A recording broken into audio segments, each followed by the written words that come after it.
मेरे दोस्तों तुम्हें बड़ी एक इंटरेस्टेड बात बताता हूं कि 2019 में सुप्रीम कोर्ट का फैसला आया था कि यहां पर कोई बाबरी मस्जिद नहीं थी, यहां पर रामलला का जन्म हुआ था, इसीलिए यहां पर राम मंदिर बनेगा। लेकिन उसके बावजूद भी मुस्लिम कम्युनिटी के लोगों के लिए 5 एकड़ जमीन की व्यवस्था की गई कि भैया यहां पर तुम अपनी बाबरी मस्जिद बना सकते हो, जो भी मस्जिद आप चाहते हो वो बना सकते हो। अब उस बात को मेरे दोस्तों 4 साल कंप्लीट हो चुके हैं। अब 4 साल में हुआ क्या मेरे दोस्तों कि उसी जगह पर राम का भव्य मंदिर का निर्माण हो चुका है, जिसकी लागत मैं आपको बताना चाहूंगा कि 1800 करोड़ ऑलरेडी उसमें लग चुके हैं और जिसमें से 5500 करोड़ का चंदा आया है। और ऐसा उम्मीद है कि 2025 तक ये 2000 करोड़ से ऊपर इसका खर्चा निकल जाएगा। लेकिन यहीं पर सोचने वाली बात मेरे दोस्तों ये है कि आपने कभी गौर किया है कि उस जगह का क्या हुआ जहां पर मस्जिद बननी थी? मैं आपको बताता हूं मेरे दोस्तों उस जगह का क्या हुआ। वहां पर आज तक एक ईंट तक नहीं लगी, एक ईंट तक नहीं लगी मेरे दोस्तों आज तक। जो मुस्लिम कम्युनिटी के लोग थे, जब उनको ये जगह आवंटित की गई थी तो उन्होंने बड़े बड़े लंबे लंबे वादे फेंके मेरे दोस्तों कि हम ये कर देंगे, हम वो कर देंगे। उन्होंने एक आर्टिफिशियल नक्शा बनाया कि भैया ये नक्शा हम तैयार करेंगे। वो नक्शा था मेरे दोस्तों कि उसमें पहले मस्जिद बनेगी, मस्जिद के पास एक हॉस्पिटल बनेगा, कम्युनिटी किचन बनेगी, वो बड़ी बड़ी लाइब्रेरी बनेगी। इस तरह के सपने उन्होंने सजोए थे।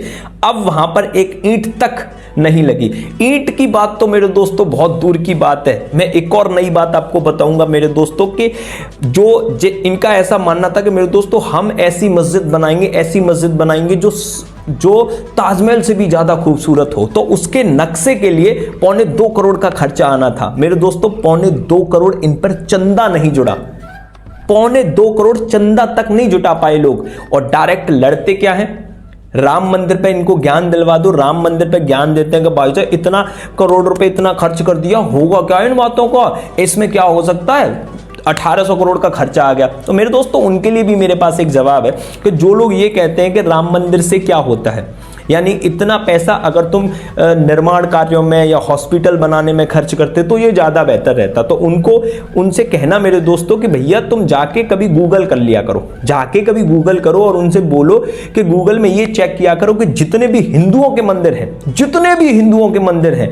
उसमें जो ट्रस्ट आता है, मतलब जो दान आता है, उसका 15 से 20% हिस्सा वहां की स्थानीय सरकार को जाता है। ये जो मंदिर बन रहे हैं ना मेरे दोस्तों, जितने भी हिंदुओं मंदिर है उनका सबका 15 से 20% हिस्सा वहां की स्टेट सरकार लेती है वहां से, और उसी बड़े हिस्से को लेकर सरकार काम कराती है मेरे दोस्तों।